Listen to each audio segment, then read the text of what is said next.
चलो बेटा ધોરણ 12 ચેપ્ટર નંબર બીજું લેક્ચર નંબર 12 બરાબર બધું 12 જ છે. હવે આજે બે થોડીક નાની થિયરી છે એટલે મેં બોર્ડ ઉપર લખી નાખેલી છે વ્યાખ્યાઓ ટાઈપ. બરાબર. હા, જે દિવસે વ્યાખ્યાઓ ટાઈપ હોય એટલે હું લખી નાખીશ. મેથેમેટિકલ સ્ટેપ વાળી જે સાબિતીઓ હું કમ્પ્લીટ કરાવીશ. એટલે આળસ નથી કરી રહી અમુક કે સર હવે આળસ કરવા લાગે એવું નથી બેટા. આ વસ્તુ મેં 5 વાર ને 10 વાર ચલાવ્યું છે પણ અંદર થિયરી ટાઈપ છે ને એટલે મેં તમને સમજાવવા માટે પાછું લખ્યું. ચલો યાદ કરો. કોઈક બાહ્ય વિદ્યુત ક્ષેત્ર છે. આપણે કાલે જે પેલી સ્થિતિ ઉર્જાની નેક્સ્ટ પીરિયડમાં જે સ્થિતિ ઉર્જાની વાત કરેલી એમાં આપણે એવું કરેલું સ્થિતિ ઉર્જાની જો ધ્યાન આપો. આ એક ક્યુ વીજભાર હતો. યાદ કરો. આપણે 3 વીજભાર માટે લીધેલું પણ 2 વીજભાર હતા. Q1 Q2 બે લઈ લો ને આપણે. અને આને આ બંને અનંત અંતરે હતા યાદ કરો.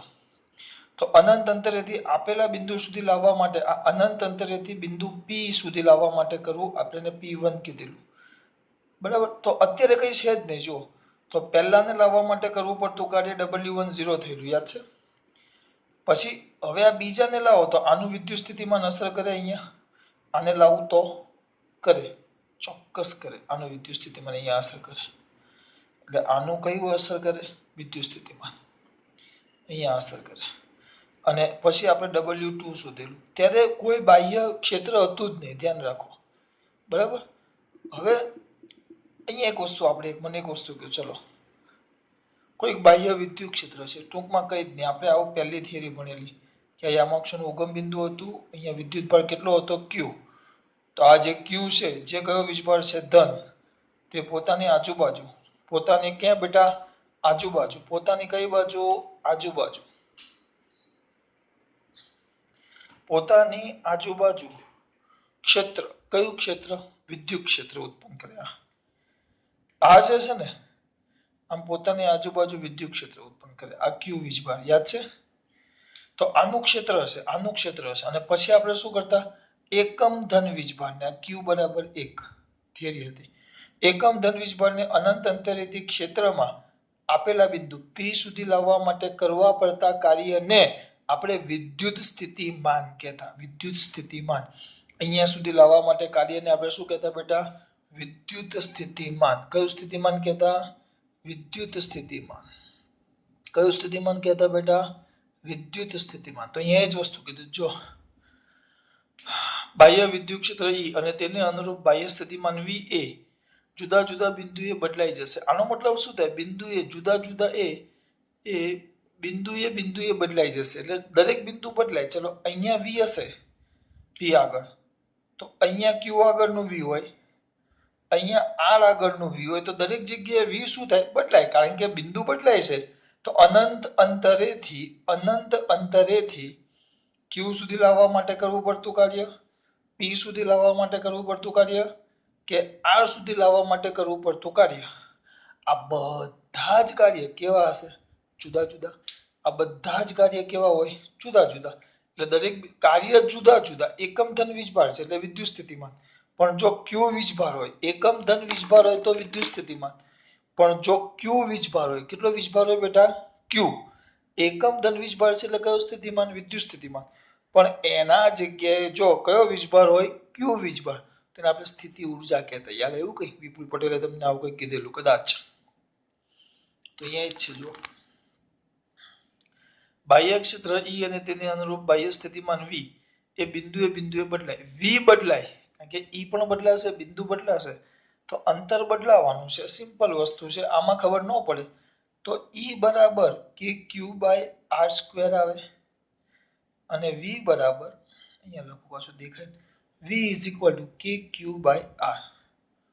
બરાબર કે કેપિટલ Q છે આપણા માટે KQ બાય R. તો આ Q નથી બદલાતો પણ દરેક આ જે બિંદુ લેશો આ દરેક બિંદુ આ P આ Q આ R P Q R ત્રણે ત્રણના અંતર બિંદુથી શું થવાના બદલાવાના. R બદલાય એટલે E પણ બદલાય R બદલાય એટલે V પણ બદલાય. એટલે તમારો પહેલો મુદ્દો ક્લિયર થયો. જુઓ બાહ્ય ક્ષેત્રમાં E અને તેને અનુરૂપ બાહ્ય સ્થિતિમાન V એ બિંદુએ શું થાય છે બદલાય છે. બિંદુ બદલાશે એટલે R બદલાશે એટલે સૂત્ર અનુસાર ત્રણે ત્રણ જગ્યાએ V અને E બદલાય. વિદ્યુત સ્થિતિમાન વિપુલ પટેલે બૂમો પાડી પાડીને ચલાવ્યું વિદ્યુત સ્થિતિમાન એકમ ધન વિદ્યુત ભારને અનંત અંતરેથી બિંદુ P એ લાવવા માટે કરવું પડતું કાર્ય આવી ગયું તો વિદ્યુત ભાર Q ને હવે એકમના જગ્યાએ જો અહીંયા તો એકમ એના જગ્યાએ વિદ્યુત ભાર કેટલો આવી ગયો બેટા Q ને અનંત અંતરેથી બાહ્ય ક્ષેત્રમાં P બિંદુએ લાવવા માટે કરવું પડતું કાર્ય W QE અને વિદ્યુત સ્થિતિમાન કહેવાય તો W શું થઈ જાય QE આ કાર્ય Q ની કયા સ્વરૂપે સંગ્રહ પામે સ્થિતિ ઊર્જા તો U કાર્યના જગ્યાએ U QV આગળ મેં 5 વાર ચલાવ્યું 5 ને દર વખતે યાદ કરાવું છું પણ થિયરી સ્વરૂપે હતું એટલે મારે તમને સમજાવવું પડે ફરી પાછું બાહ્ય ક્ષેત્રમાં E અને V જુદા જુદા બિંદુએ જુદું જુદું હોય છે દરેક બિંદુએ શું થાય છે બદલાય છે પછી એકમ ધન વીજભારને અનંત અંતરેથી બિંદુ P સુધી લાવવા માટે કરવું પડતું કાર્ય જેને વિદ્યુત સ્થિતિમાન કહેવાય તો Q વીજભારને લાવવા માટે કરવું પડતું કાર્ય તો કાર્ય W Q V કારણ કે એકમ ને V તો Q ને કેટલું QV આવી ગયું W આ કાર્ય Q ની કયા સ્વરૂપે સંગ્રહ પામે સ્થિતિ ઊર્જા તો U શું થઈ જશે બેટા QV દીકરાઓ ખબર પડે છે જો ઉગમ બિંદુની સાપેક્ષે P નો સ્થાન સદિશ વેક્ટર R હોય અવગમ બિંદુની સાપેક્ષે P નો ગોખવાની મજા છે જ નહીં બેટા and there is no મજા in ગોખિંગ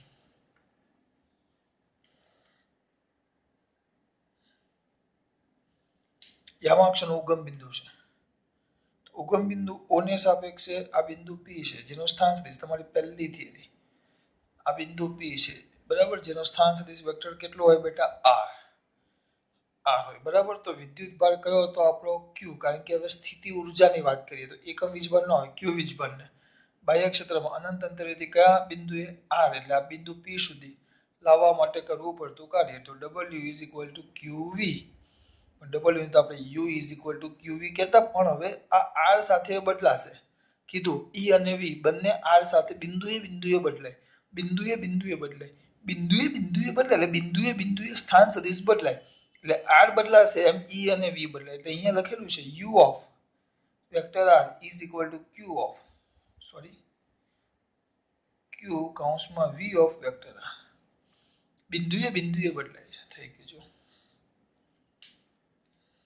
ટૂંકમાં સ્થિતિ ઊર્જા એટલે વિદ્યુત ભાર ગુણ્યા બાહ્ય ક્ષેત્રમાં વિદ્યુત સ્થિતિમાન આ યાદ રાખવું હોય તો તમારે ને તો સિમ્પલ ચલો પહેલા હું લખવાનું કે બિંદુએ શું થાય બેટા બિંદુએ E અને V માં ફેરફાર થાય છે એકમ ધન વીજભારને અનંત અંતરેથી આપેલા બિંદુ સુધી લાવવા માટે કરવું પડતું કાર્ય તેને V કહેવાય વિદ્યુત સ્થિતિમાન Q વિદ્યુત ભારને અનંત અંતરેથી આપેલા બિંદુ સુધી લાવવા માટે કરવું પડતું કાર્ય તો એને શું કહેવાશે કાર્ય W QV જેને આપણે સ્થિતિ ઊર્જા કહીએ તો U QV જો બિંદુ P નો સ્થાન સદિશ વેક્ટર R હોય તો વિદ્યુત સ્થિતિમાન V of vector R તો Q વિદ્યુત ભારને લાવવા માટે કરવું પડતું કાર્ય U of vector R is equal to Q V of vector R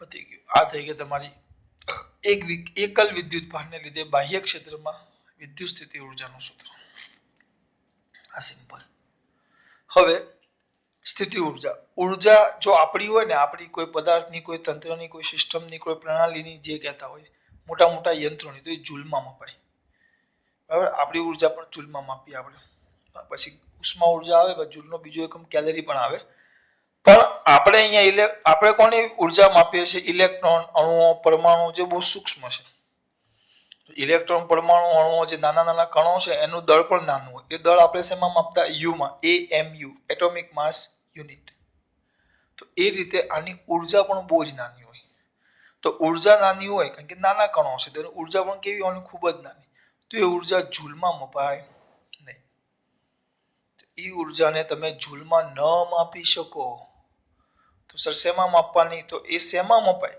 એના માટે એક નવો એકમ આવ્યો જેને આપણે કહીએ કેવી EV એટલે કે ઇલેક્ટ્રોન વોલ્ટ નવો એકમ તરીકે કોનો ઉપયોગ થાય EV એટલે કયા વોલ્ટનો બેટા ઇલેક્ટ્રોન વોલ્ટનો ઉપયોગ થાય નવા એકમ તરીકે EV એટલે કોનો ઉપયોગ થાય ઇલેક્ટ્રોન વોલ્ટ આપણે આજે આની વાત કરશું EV ની વાત કરશું EV એટલે કે ઇલેક્ટ્રોન વોલ્ટ નવા એકમ તરીકે EV નો ઉપયોગ થાય તેની વ્યાખ્યા છે 1 વોલ્ટના વિદ્યુત સ્થિતિમાનના તફાવત હેઠળ પસાર થતા ઇલેક્ટ્રોનની સ્થિતિ ઉર્જામાં થતા ફેરફારને 1 ઇલેક્ટ્રોન વોલ્ટ કહે છે. સર કાંઈ ખબર પડી નહીં. હવે સમજાવું, ચલો સમજવું તો પડશે ને. આ બે પ્લેટ છે, આ પ્લેટ પ્લસ છે, આ પ્લેટ માઇનસ છે. બે પ્લેટ એ રીતે મૂકી છે એટલે આને ધન ને આને ઋણ, કે જેથી કરીને આ બંને વચ્ચે વિદ્યુત સ્થિતિમાનનો તફાવત 1 વોલ્ટ થાય. આ બંને વચ્ચે વિદ્યુત સ્થિતિમાનનો તફાવત 1 વોલ્ટ થાય. પ્લેટને એ રીતે મૂકવામાં આવે છે. બે પ્લેટો લીધી છે મેં. એક પ્લેટ ધન વીજભારિત છે, જો તમે જોઈ શકો છો. બીજી પ્લેટ ઋણ વીજભારિત છે. આ બંને પ્લેટોને એ રીતે મૂકવામાં આવે, એટલે આ ઉદાહરણ છે ખાલી સમજૂતી માટે, કે આ બંને વચ્ચેનો વિદ્યુત સ્થિતિમાનનો તફાવત કેટલો થાય? 1 વોલ્ટ. હવે એટલે આ એવો વિસ્તાર થયો કે જ્યાં વિદ્યુત સ્થિતિમાનનો તફાવત કેટલો છે? 1 વોલ્ટ. હવે ધ્યાન રાખજો, અહીંયાથી કોઈ એક ઇલેક્ટ્રોન લ્યો. આ electron here we taking a one electron. આ ઇલેક્ટ્રોન લેવું છું, જોજો આ ઇલેક્ટ્રોન લેવું છું. તો આ ઇલેક્ટ્રોન છે, જો આ વિદ્યુત સ્થિતિમાનનો તફાવત છે, એટલે કે આ ઋણ છે ને આ ધન છે. ધીસ ઇઝ ધ ઇલેક્ટ્રોન, એટલે કે નેગેટિવ ચાર્જ. આ નેગેટિવ ચાર્જ છે, આ પોઝિટિવ, એટલે ધન વીજભાર વડે શું થશે? આકર્ષાશે. આ ઋણ વીજભાર છે, અને આ કયો વીજભાર છે? ધન. આ કયો વીજભાર છે? ઋણ. આ કયો વીજભાર છે? ધન. તો આ ઇલેક્ટ્રોન આ ધન વીજભારિત પ્લેટ વડે શું થવાનો? આકર્ષવાનો. એટલે આ ધીમે ધીમે આમ આકર્ષાય તો સિમ્પલ વસ્તુ છે, આકર્ષાશે. તો આની સાથે કારણ કે બળ લાગે, જો આના પર વિદ્યુત, આ ધન છે ને એને આકર્ષે એટલે વધે. ધન છે એટલે કઈ ગતિ કરશે? આ પ્રવેગી ગતિ કરે. આમ હોય તો ઇલેક્ટ્રોન પ્રવેગી ગતિ કરે. ચલો પ્રવેગી ગતિ કરે, આ બધું કોઈ પૂછવાનું નથી. પ્રવેગી ગતિ કરે, પ્રવેગી ગતિ કરે બેટા. પ્રવેગી ગતિ કરે એટલે વેગ વધે. વેગ વધે તો ગતિ ઉર્જા વધે. તો ગતિ ઉર્જા શું થાય? વધે. અને ગતિ ઉર્જા વધે તો સામે સ્થિતિ ઉર્જા ઘટે. એટલે ધ્યાન રાખજો. આ ઇલેક્ટ્રોન ગતિ કરે તો કઈ ગતિ કરે? પ્રવેગી. જો આ બાજુ હોય તો ઇલેક્ટ્રોન આમ જાય તો ઋણ વીજભારિત છે, તો ઇલેક્ટ્રોન આ ધન વડે આકર્ષાય. આકર્ષાય એટલે પ્રવેગી. પ્રવેગી એટલે સતત વેગમાં શું થશે? વધારો. વેગ વધે તો 1/2 mv² ગતિ ઉર્જા. તો ગતિ ઉર્જા વધે. ઇફ ધ પાર્ટિકલ્સ ગતિ ઉર્જા વધી તો એની સ્થિતિ ઉર્જા સ્વાભાવિક છે ઘટે. એટલે કે આની સ્થિતિ ઉર્જા શું થાય? ઘટે. એના જગ્યાએ ઊંધું કરો, ખાલી કમ્પેર, વિચારો કે અહીંયાથી કોઈ ઇલેક્ટ્રોન, અહીંયાથી આ ધન વીજભાર ગયો છે, આ ઇલેક્ટ્રોન ગયો છે. હવે અહીંયાથી ઇલેક્ટ્રોન આમ જાય, આપણે આમ મોકલીએ ઇલેક્ટ્રોન. હા મેં મૂક્યો છે અહીંયાથી ઇલેક્ટ્રોન ને મેં ફેંક્યો છે આ બાજુ. તો સામે કયો વીજભાર છે? સામે કયો વીજભાર છે? ઋણ. તો શું થાય? ઇલેક્ટ્રોન આ ઋણ. તો આ બંને વચ્ચે શું થશે? પહેલા તો લાલ એટલે લાલ કલરથી લખું છું અહીંયા. તો અહીંયા અને પહેલો મુદ્દો, બંને વચ્ચે શું થશે? અપાકર્ષણ. ચલો અપાકર્ષણ એટલે પ્રવેગી ગતિ ન કરે અને પ્રતિપ્રવેગી કહેવાય, એટલે વેગ ઘટે. પ્રતિપ્રવેગી ગતિ કરે. પ્રતિપ્રવેગી ગતિ કરે તો વેગ ઘટે. તરત મારો પહેલો બોલશે સર વેગ ઘટે તો ગતિ ઉર્જા સ્વાભાવિક રીતે ઘટે. અને જો ગતિ ઉર્જા ઘટે તો સ્થિતિ ઉર્જા શું થાય બેટા? વધે. ટૂંકમાં તમે એક વસ્તુ જોઈ શકો છો કે 1 વોલ્ટનો વિદ્યુત સ્થિતિમાનનો તફાવત હોય, એમાંથી ઇલેક્ટ્રોનને પસાર કરવામાં આવે. હવે એ કઈ રીતે પસાર કરે એના પર આધાર રાખે. જો ઇલેક્ટ્રોનને ધન પ્લેટ તરફ પસાર કરવામાં આવે તો આકર્ષણને કારણે એની ગતિ ઉર્જા વધશે, પણ સ્થિતિ ઉર્જામાં ઘટાડો થાય. પણ ઇલેક્ટ્રોનને ઋણ પ્લેટ તરફ ગતિ કરાવવામાં આવે તો અપાકર્ષણને કારણે અહીંયા કયું લાગશે બેટા? આકર્ષણ. તો અપાકર્ષણને કારણે આ બંને વચ્ચે અપાકર્ષણ થાય. અપાકર્ષણને કારણે પ્રતિપ્રવેગી ગતિ કરે, વેગ ઘટે એટલે ગતિ ઉર્જા ઘટે અને સ્થિતિ ઉર્જામાં શું થાય? વધારો. ટૂંકમાં બંને કિસ્સામાં ક્યાં તો સ્થિતિ ઉર્જામાં વધારો થશે, ક્યાં તો સ્થિતિ ઉર્જામાં ઘટાડો થશે. સ્થિતિ ઉર્જામાં ઘટાડો થશે, ક્યાં તો સ્થિતિ ઉર્જામાં વધારો થશે. હવે વ્યાખ્યા પર ધ્યાન આપો. 1 વોલ્ટના વિદ્યુત સ્થિતિમાનના તફાવત હેઠળ આ બંને વચ્ચેનો વિદ્યુત સ્થિતિમાનનો તફાવત કેટલો છે? 1 વોલ્ટ. 1 વોલ્ટના વિદ્યુત સ્થિતિમાનના તફાવત હેઠળ પસાર થાય. હવે કેમ પસાર કરે એના પર આધાર રાખે. ઇલેક્ટ્રોનની સ્થિતિ ઉર્જામાં થતા ફેરફારને પસાર કરો કે આમ પસાર કરો કે આમ પસાર કરો તો ઇલેક્ટ્રોનની સ્થિતિ ઉર્જામાં થતો ફેરફાર જો તમે ધન તરફ પસાર કરો છો તો સ્થિતિ ઉર્જા ઘટે છે કારણ કે ગતિ ઉર્જા વધે છે પણ તમે એને ઋણ તરફ પસાર કરો તો સ્થિતિ ઉર્જા વધે છે એટલે ટૂંકમાં સ્થિતિ ઉર્જામાં ફેરફાર થાય છે એ કઈ બાજુ પસાર કરો એના પર આપણે શું યાદ રાખવાનું 1 વોલ્ટના વિદ્યુત સ્થિતિમાનના તફાવત હેઠળ ઇલેક્ટ્રોનને પસાર કરતા તેની ગતિ ઉર્જામાં ઇલેક્ટ્રોનની તફાવત હેઠળ પસાર કરતા ઇલેક્ટ્રોનની સ્થિતિ ઉર્જામાં થતા ફેરફારને 1 ઇલેક્ટ્રોન વોલ્ટ કહેવાય. ગતિ ઉર્જા લખો તો એ ચાલે ટૂંકમાં ઉર્જામાં થતા ફેરફારને 1 ઇલેક્ટ્રોન વોલ્ટ કહે છે અને 1 eV આ યાદ રાખવાનું આટલું મેન યાદ રાખવાનું 1 eV તમે આવી ગયું છે આગળ તો 1 eV બરાબર 1.6 ગુણ્યા 10⁻19 ઘાત જૂલ એક eV લખો ને તેમાં V મોટો દેખાવો જોઈએ 1 eV ઇલેક્ટ્રોન વોલ્ટ અડધો લા 1.6 ગુણ્યા 10⁻19 પછી આ બીજા એકમ મિલી તો -3 તો -19 ને પાછી -3 એટલે -22 કિલો તો +3 તો આ તો યાદ છે ને EPTG MK ચડા યાદ છે આપણે 11મા ધોરણમાં ભણ્યા હતા કિલો 10 ને 3 તો 19 19 માં -19 માં +3 થાય તો -16 મેગા 10 ની 6 તો 19 માં -19 માં 6 ઉમેરાય તો -13 આ ખાલી એકમો છે હજી બીજા ગીગા ટેરા એ તો બહુ બધા આવે આ તો ખાલી ઉદાહરણ આપણે તો ખાલી આ વ્યાખ્યા અને આ મૂલ્ય દાખલા મને એમાં કામ આવે અને હા આ સમજૂતી એની આ પરીક્ષામાં જરાક પણ લખવાનું નથી માત્ર ને માત્ર તમારા માહિતી માટે આજે 10 મિનિટ બગાડી એ વ્યાખ્યા સમજૂતી માટે જો હવે આને હું આના પરથી બોલીશ ને તો મને નહીં આવડે હું એમને બોલીશ 1 ઇલેક્ટ્રોન 1 વોલ્ટના વિદ્યુત સ્થિતિમાનના તફાવત હેઠળ પસાર થતા ઇલેક્ટ્રોનની સ્થિતિ ઉર્જામાં થતા ફેરફારને 1 ઇલેક્ટ્રોન વોલ્ટ કહે છે ખબર પડી સ્થિતિ ઉર્જામાં થતા ફેરફારને શું કહેવાય બેટા 1 ઇલેક્ટ્રોન વોલ્ટ બોલો કેટલું સિમ્પલ છે કઈ જ એટલે કઈ જ લેવાનું નથી હવે આપણે સ્થિતિ ઉર્જાનું સૂત્ર ભણ્યા ને તો એને અનુરૂપ એક દાખલો કરીએ જો એને અનુરૂપ એક દાખલો કરીએ એક જ દાખલો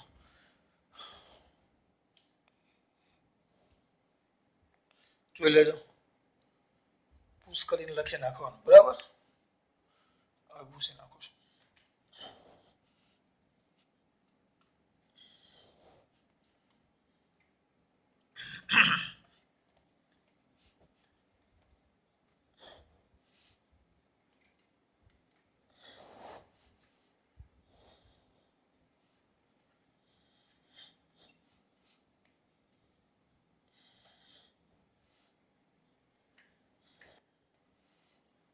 હવે છે કે ઉદાહરણ નંબર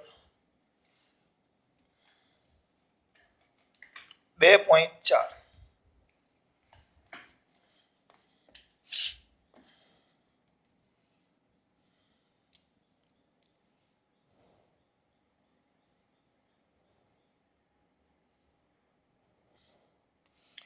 આકૃતિમાં દર્શાવ્યા અનુસાર આકૃતિ દોરેલી છે દોરું છું ધ્યાન આપજો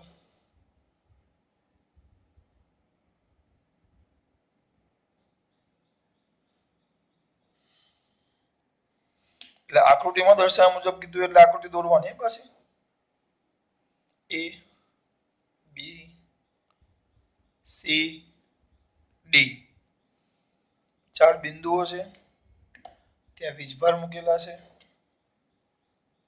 અહીંયા મૂક્યો છે +q -q સોરી હા -q +q અને આ -q 4 વીજભાર છે વિદ્યુત બળ ગોઠવેલા છે આ ગોઠવણ પ્રાપ્ત કરવા માટે જરૂરી કાર્ય શોધો પહેલા કાર્ય શોધવાનું છે આ 4 વિદ્યુત ભારોને શિરોબિંદુ પર જકડી રાખીને વિદ્યુત બળ Q0 ને ચોરસના કેન્દ્ર પર લાવવા માટે કરવું પડતું કાર્ય શોધો બે કાર્ય શોધવાના છે પહેલા આનું કુલ કાર્ય શોધવાનું છે પછી આગળની વાત કરીએ હવે આપણે એક કામ કરીએ આપ્યું નથી આમાં ધારી લઈએ કે આ જે દરેક બાજુ છે એનું માપ L છે L D X Y Z તમારે જે ધારવું હોય ધાર લો. તો પહેલા ધાર લઈએ આકૃતિમાં દર્શાવ્યા મુજબ ચોરસ એ બી સી ડી ના સમાંતર ચોરસ એબીસીડી ના શિરોબિંદુઓ પર ચોરસ કયા બેટા એબીસીડી ના શિરોબિંદુઓ પર ગોઠવેલા કયા ભારો બેટા વિદ્યુત ભારો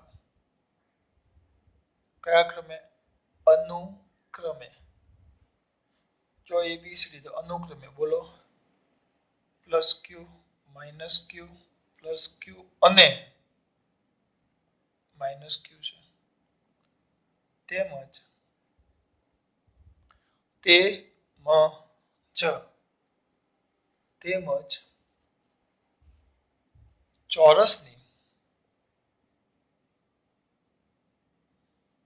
ચોરસની દરેક બાજુનું માપ L છે. બે મેન મુદ્દાથી આપણે દરેક બાજુનું માપ કેટલું છે L છે. આટલું થયું. હવે આ બધાને લાવવા માટે કરવું પડતું કાર્ય શોધવાનું. કાલે મેં તમને શીખવેલું યાદ કરો થિયરી એટલે મેં આજે આ દાખલો કર્યો. કાલે એટલે કે 10મા લેક્ચરમાં શું જોયેલું આપણે કે એકમ ધન વીજભારને આપણે લાવવું હોય ક્યાં પહેલા આપણે 3 વીજભાર હતા. પહેલાને લાવતા તો કાર્ય 0 પછી બીજાને લાવતા તો પહેલાનું વિદ્યુત સ્થિતિમાન ને પછી વિદ્યુતભારનો ગુણાકાર યાદ છે 3 નું કાર્ય શોધેલું આપણે. તો આપણે હવે ડાયરેક્ટ લખી શકીએ તો દરેક વીજભારને આપેલા વિદ્યુત ભારની શું બેટા ગોઠવણી કરવા માટે કરવું પડતું કાર્ય. તો કાર્ય W લઈ લો તો મેં તમને કીધેલું W એટલે કેટલા વીજભાર છે 4. કેટલા વીજભાર છે 4. આ આપણો Q1 આ Q2 આ Q3 લખી નાખો ચલો આ Q1 4 વીજભાર છે. તો આ આપણો વીજભાર કયો છે બેટા Q1 આ Q2 આ Q3 અને આ Q4 બરાબર. તો કુલ કાર્ય લખો તમે બરાબર કુલ કાર્ય. તો એક કામ કરીએ થોડુંક હવે Q1 Q2 લખ્યું છે એ વસ્તુ અહીંયા પણ ઇન્ડિકેટ કરી દઈએ એટલે તમારે મગજમાંથી નહીં. અનુક્રમે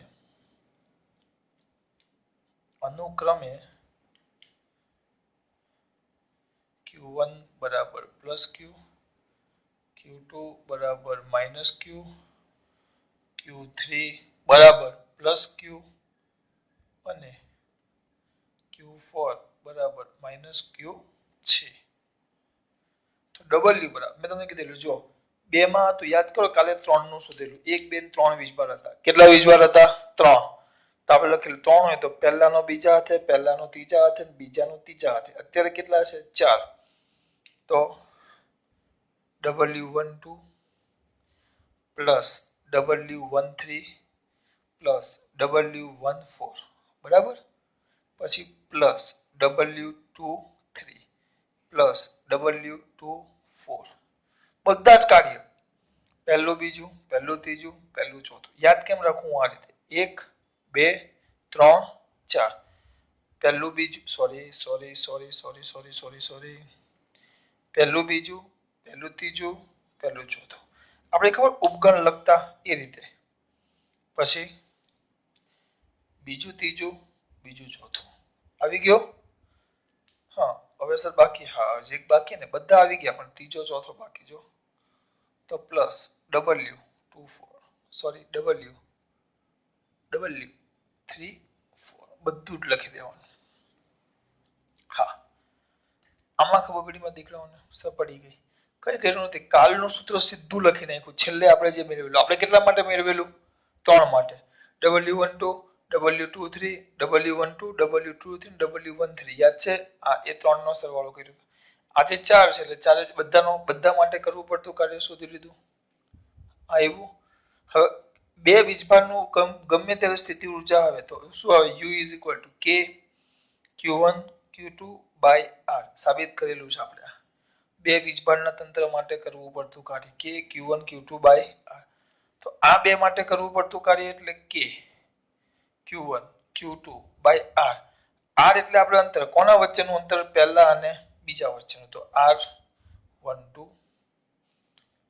પ્લસ બોલો K Q1 Q3 by R13 plus K Q1 Q4 by R14 plus K Q2 sorry 14 2 K Q2 Q3 by R23 plus K 2 Q2 Q4 by R24 plus K Q3 Q4 by R34 ની પેડી sure પેડી. હવે આને પૂછી નાખીએ. ચલો આમાં ખબર પડી K Q1 Q2 by R12 K Q1 Q3 by R13 K Q1 Q4 by R14 K Q2 Q3 by R23 K Q2 Q4 by બધામાં લખી નાખ્યા. બધામાં કોમન કોણ છે K. બધામાં જ કોમન કોણ છે K. તો K કોમન કાઢી નાખું છું. તેનામ જો બેટા 1 મિનિટ ખાલી હું જોઈ લઉં. જવાબમાં K ના જગ્યાએ 1/4 pi epsilon 0 છે પછી મૂકીએ છેલ્લે. કે હવે મેન મજા આવશે. Q1 કેટલો છે Q1 plus Q અને Q2 minus Q. તો plus Q minus Q તો Q ગુણ્યા Q તો Q સ્ક્વેર બાય પહેલા અને બીજા વચ્ચેનું અંતર R12 અહીંયા સાઈડમાં લખી નાખો. ચલો અહીં લખી નાખો. અહીં બોલો R12 પહેલા અને બીજા વચ્ચેનું અંતર કેટલું થાય? આ પહેલો અને બીજા વચ્ચેનું અંતર કેટલું થાય? L.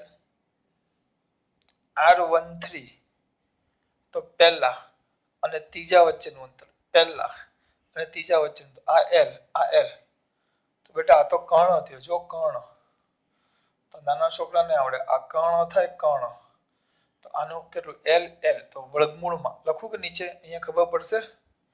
તો આ કર્ણ થયો અને R13 લઈ લ્યો તો R13 વર્ગમૂળમાં શું આવશે બેટા L² plus L² તો વર્ગમૂળમાં 2L² તો વ્યવસ્થિત લખો તો વર્ગમૂળની બહાર કાઢો તો √2 અને L² છે એટલે એની જગ્યાએ શું આવી જશે L. ચલો R12 પછી 1 3 તો આવી ગયું પછી 1 4 કેટલું 14 તો સર એ પણ L પહેલા અને ચોથા વચ્ચેનું અંતર બરાબર. હવે R23 બીજા અને ત્રીજા વચ્ચેનું અંતર કેટલું L. R24 તો આ બે આવે તો એ પણ ખબર પડે આ √2L આવે તો આ પણ √2L આવે. પછી R34 તો ત્રીજા અને ચોથા વચ્ચેનું અંતર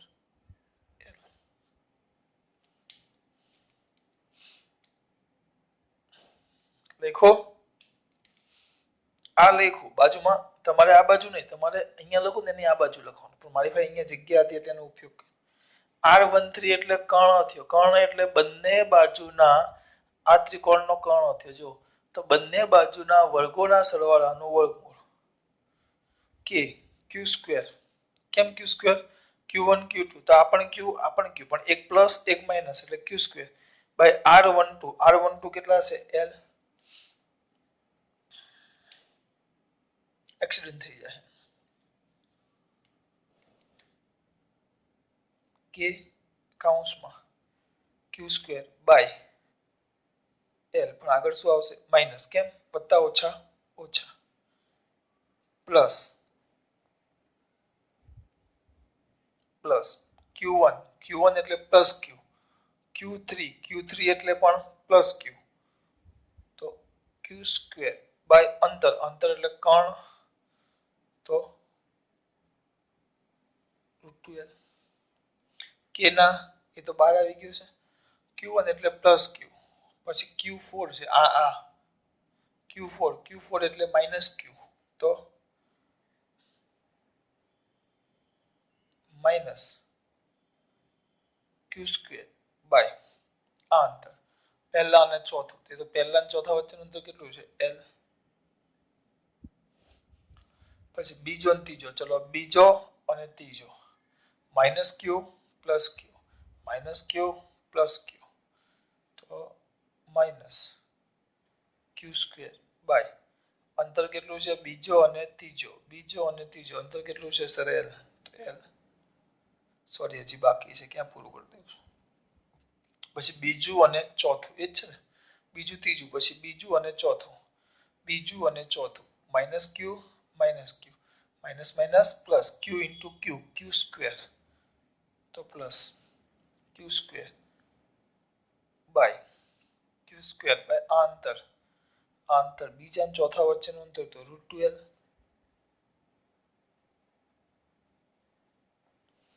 પછી બીજો ચોથો આવી ગયો હવે ત્રીજો અને ચોથો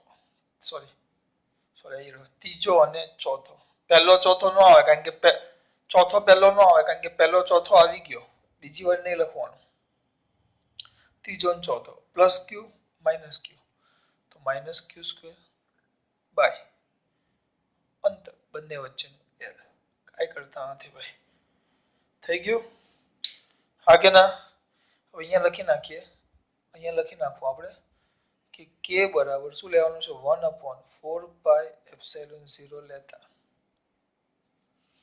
અને જવાબ એમાં આપ્યો છે 1/4πε0 Q² બધામાં Q² છે તેનો મતલબ એમ Q² કોમન નીકળે L L L L L L બધામાં L છે તમારા દીકરાઓ મને થોડુંક વ્યવસ્થિત કરો ગુણ્યા Q² બાય L આખું બહાર કાઢી નાખ્યું બરાબર હવે અહીંયા Q² બાય L કાઢો તો -1 અહીંયા +1/√2 અહીંયા -1 यहाँ पे -1 इधर +1/√2 यहाँ पे -1 જાગે મારા દીકરાઓ જાગતા જશે ને પૂછવાનું થોડું હોય -1 તો -4 દેખાય છે તો is equal two Q² by 4πε0L આવશે -4 પ્લસ આ છેદ આ બેની વાત કરું જો 1/√2 તો બે ના છેદ સરખા તો અંશનો સરવાળો 1 + 1 એટલે 2 2 ના છેદમાં √2 સાઈડમાં ફટાફટ કરી નાખો છું 1/√2 પ્લસ 1/√2 તો કેટલા થાય 2 ના છેદમાં √2 1 ને 1 2 પણ 2 એટલે √2 તો √2 ના છેદમાં √2 તો √2 ક્યાં તો શું વધે √2 એમ નહીં 1/√2 પ્લસ 1/√2 તો 1 + 1 એટલે 2/√2 2 એટલે √2 ઉપર નીચે જાય તો જવાબમાં શું આવશે √2 શ્યોર ને હા √2 જવાબમાં થોડોક આપણે લોચો આવ્યો છે જવાબ સાચો જ છે પણ એ લોકોએ આ સ્વરૂપ નથી આપ્યું સ્વરૂપ કયું આપ્યું છે આમાં આપ્યું છે ખાલી 4 પ્લસ કીધા છે અહીંયા પાછા બામ છે ના બરાબર છે આપણે જેવું જ છે આ કમ્પ્લીટ જ છે અહીંયા ખાલી શું કીધું છે આ પ્લસ કીધા છે ને આ માઈનસ કીધા એટલે કઈ કર્યું નથી જવાબ માટે થોડોક ચેન્જ એટલે માઈનસ છે ને જે માઈનસ એને બહાર કાઢ્યા છે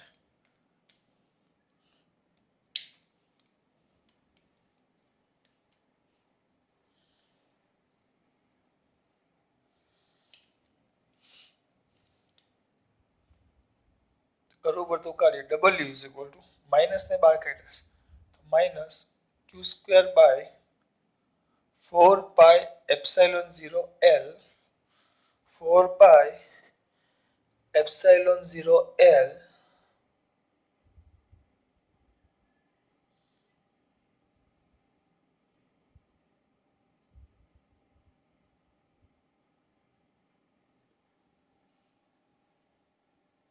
એપ્સિલોન 0L આમાંથી મેં માઇનસ 12 કાઢ્યો, જો અહીંયાથી માઇનસ 12 કાઢું છું તો માઇનસ 12 કાઢું તો આ પ્લસ થઈ ગયો, કારણ કે માઇનસ 12 તો 4 નિશાની અંદર બદલાય છે. જવાબ આપ્યો છે, આ સાચો જ છે પણ એ લોકોએ જવાબ આપ્યો છે. ચાલો શું કર્યું દાખલામાં, એક કામ કર્યું, ખાલી આ 4 વીજભારને, એટલે આ શું કર્યું, આ કયું કાર્ય મેં તમને સમજાવ્યું કે આ ચારે 4 વીજભાર અનંત અંતર રહેશે. આ Q1 અનંત અંતર રહેશે, Q2 અનંત અંતર રહેશે, કેમ આમ લખું છું, Q2 અનંત અંતર રહેશે, Q3 અનંત અંતર રહેશે, Q4 અનંત અંતર રહેશે. તો આ બધાને ચારે 4 ને પહેલા હું કોને લાવીશ, Q1 ને લાવીશ, તો એના માટે કરવું પડતું કાર્ય. પછી Q2 ને લાવીશ, કાલે કરેલું યાદ છે. પછી અહીંયા Q3 છે, Q3 ને લાવીશ, પછી Q4 ને લાવીશ, એમ ધીમે ધીમે એક એક ને લાવવાનું. આપણે 3 ને લાવવા માટે કાર્ય શોધેલું, પણ આજે મેં કેટલા ને 4, તો 3 માટે યાદ કરો કાલે સૂત્ર આવી ગયું. કયું ન આવે, આ ચોથા વાળો મુદ્દો ન આવે. જો કાલે જ આપણે કર્યું, આ ન આવે, આ 4 જે છે બધા નીકળી જાય, એટલે એક આ પદ નીકળી જાય, એક આ નીકળી જાય, એક આ નીકળી જાય, એટલે કાલની થિયરી થઈ ગઈ. પણ આપણે તો કેટલા વીજભાર લાવવાના છે, 4. એટલે અનંત અંતરેથી 4 4 ને લાવી ચોરસના શિરોબિંદુ પર ગોઠવવા માટે કરવું પડતું કુલ કાર્ય મેં શોધી લીધું. એ સૂત્રનો ડાયરેક્ટ ઉપયોગ કર્યો અમે. નકર તમારે પહેલા 1 ને લાવવા માટે કરવું પડતું કાર્ય 0, પછી 1 ની હાજરીમાં બીજાને લાવવા માટે કરવું પડતું કાર્ય જે તમે કાલે શોધેલું, પછી પહેલા અને બીજાની હાજરીમાં ત્રીજાને લાવવા માટે કરવું પડતું કાર્ય શોધવું પડે, પછી પહેલા બીજા અને ત્રીજાની હાજરીમાં ચોથાને લાવવા માટે કરવું પડતું શું શોધવું પડે, કાર્ય. એટલે બહુ લાંબુ, તેના જગ્યાએ ડાયરેક્ટ 4 છે તેનું આ સૂત્ર લખતા આવડવું જોઈએ. સૂત્ર કેમ લખવાનું ખબર પડી? એકવાર પાછું 1 2 3 4, પહેલું બીજું, પહેલું ત્રીજું, પહેલું ચોથું, બીજું ત્રીજું, બીજું ચોથું અને ત્રીજું ચોથું, પૂરું. W1 W12 W13 W14 W23 W24 W34 ને જે લખો એમ 12 લખો કે Q1 Q2 by R12, W13 લખો તો K Q1 Q3 R13 છેદમાં. આવડશે બેટા? આ થઈ ગયું તમારું કાર્ય. હા, આ 4 ને લાવવા. હવે શું કીધું છે? તમારો B section. આ એનો A section હતો. This is the A section of the ઉદાહરણ 2.4. હવે કયું સેક્શન કીધું છે? B section. એ જ આપણું ચોરસ. હવે આ ચોરસ છે જ આ પ્લસ Q, શ્યોર? હા. આ માઇનસ Q, આ પ્લસ Q, માઇનસ Q, આ Q1, આ આપણો Q2, Q3, Q4, A, by, સાય અને આ ડાય. 4 બિંદુ છે. 4 ચોરસ પર બિંદુઓ પર વીજભાર આવી ગયા છે. વીજભાર એનું કામ કરે છે. હવે તમારો મારો વારો. હવે એમ કીધું છે એક કોઈક ચોથો વીજભાર Q0 છે. મે બી ની મસ્ટ બી. અહીંયા કોઈક ચોથો વીજભાર Q0 છે. આ Q0 છે. એ ક્યાં હોય? આપણે બધા વીજભાર ક્યાં લઈએ? અનંત અંતરે જ લઈ લઈએ, કારણ કે ત્યાં સ્થિતિમાન કેટલું હોય? 0. તો Q0 ને અનંત અંતરેથી ગતિ કરાવી એને આપણે ક્યાં મૂકવાનું છે? યામાક્ષોના આ ચોરસના કેન્દ્ર O પર લાવવો છે. ડાયનોસર નો દોર્યો મેં. અહીંયા લાવવા માટે કરવું પડતું તમારે શું શોધવાનું છે? કાર્ય.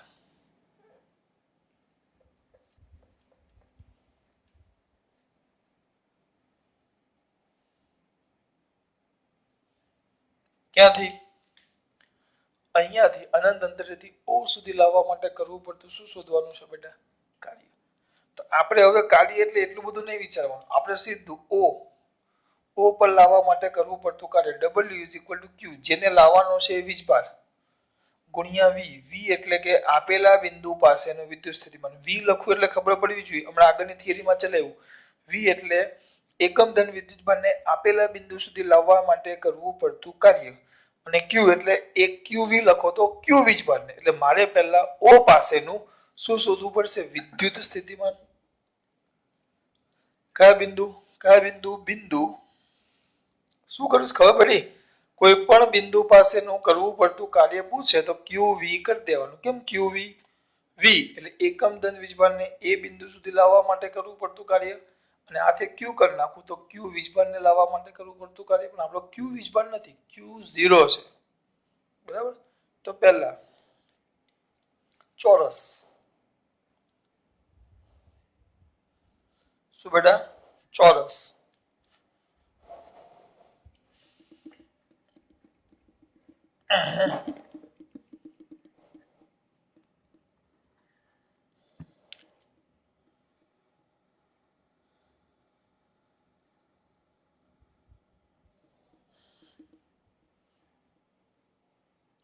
શું બેટા?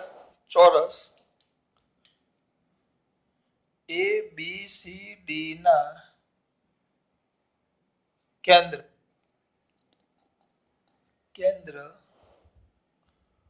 O પાસેનું વિદ્યુત સ્થિતિમાન.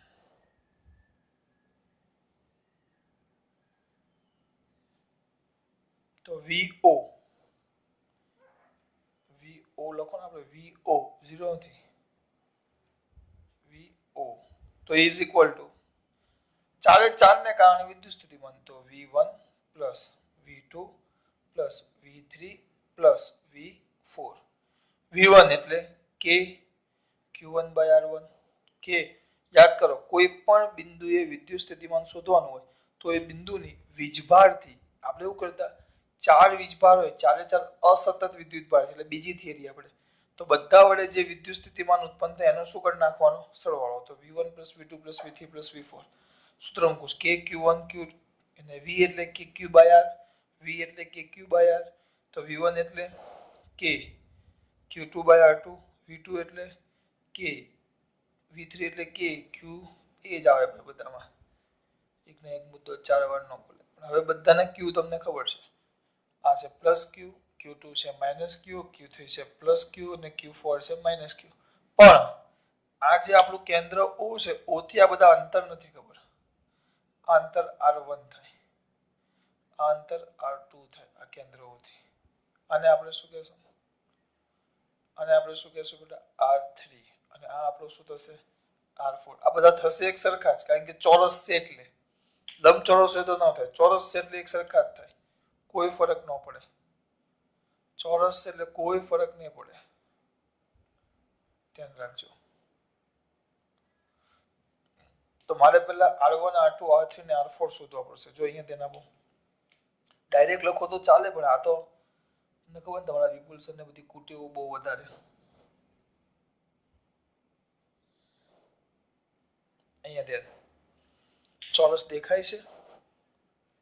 કમ્પ્લીટ દેખાય છે. તો આ ચોરસ હતું, યાદ છે મારા દીકરાઓને? બાજુમાં દૂર દીધું હતું. ચલો, ચોરસ છે.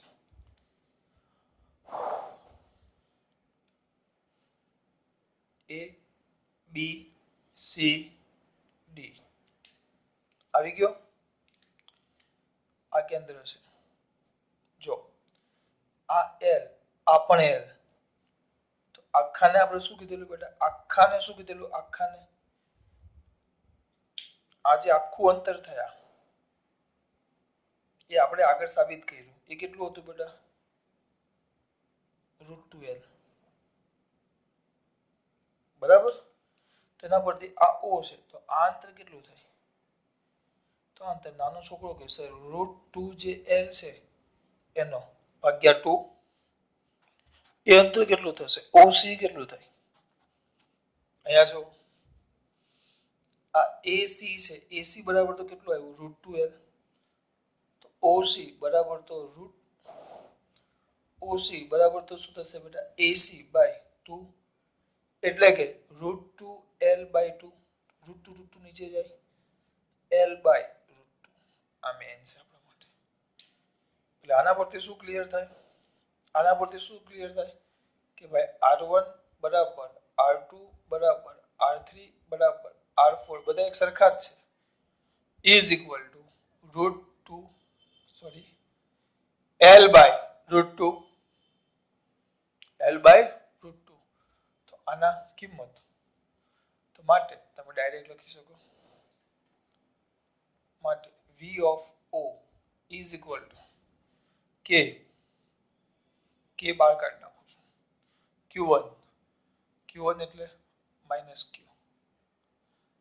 બરાબર આ છેદમાં આવશે L બાય એક કામ કરીએ આના બધાના બરાબર હું R લખી નાખું અને R બરાબર L બાય રૂટ ટુ આ બધા એક સરખા છે ને એટલે બધાને R કહી દઉં છું બધા સરખા છે આ જો R1 R2 R3 ને R4 એટલે એના બરાબર R કહી દઉં અને એ R ની કિંમત કેટલી થશે L બાય રૂટ ટુ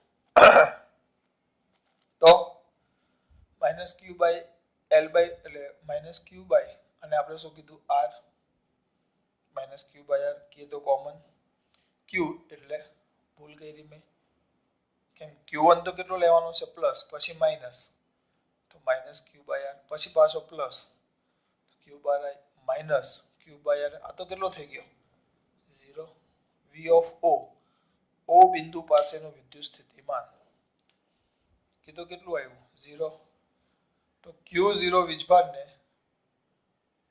વિદ્યુત ભારને બિંદુ O સુધી લાવવા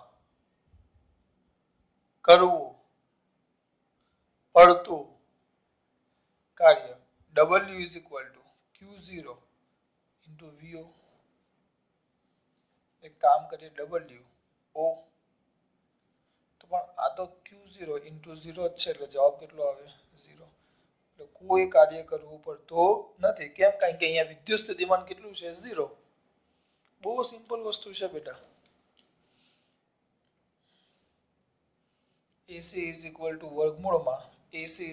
વર્ગમૂળમાં શું આવશે બેટા L² plus L² એટલે is equal to under root 2L ન લખો તો એ ચાલે કારણ કે આ બાજુ આપણે લખેલું છે પણ આ તો તમારી માટે વ્યવસ્થિત સો O પાસે Q0 ને લાવવાનો છે આને અહીંયા લાવો તો પહેલા જે બિંદુએ લાવવાનો એ બિંદુએ વિદ્યુત સ્થિતિમાન શોધી લેવાનું વિદ્યુત સ્થિતિમાન એટલે એકમ વીજભારને લાવવા માટે કરવું પડતું કાર્ય તો મેં એનો વિદ્યુત સ્થિતિમાન તો એના આપણે 4 વીજભાર છે તો V1 V2 V3 અને V4 બધાનો સરવાળો સૂત્ર મૂકી દીધું Q1 અહીંયા આવશે પ્લસ Q બધા ચોરસ છે એટલે આ બધાનું O થી બધાનું અંતર લેવું પડે તે બધાનું અંતર એક સરખું જ થશે એ કેટલું થશે R એટલે IL તો આ √2L તો OC એટલે આ તો કેવું થશે અડધું √2L/2 એટલે કેટલું થાય L/√2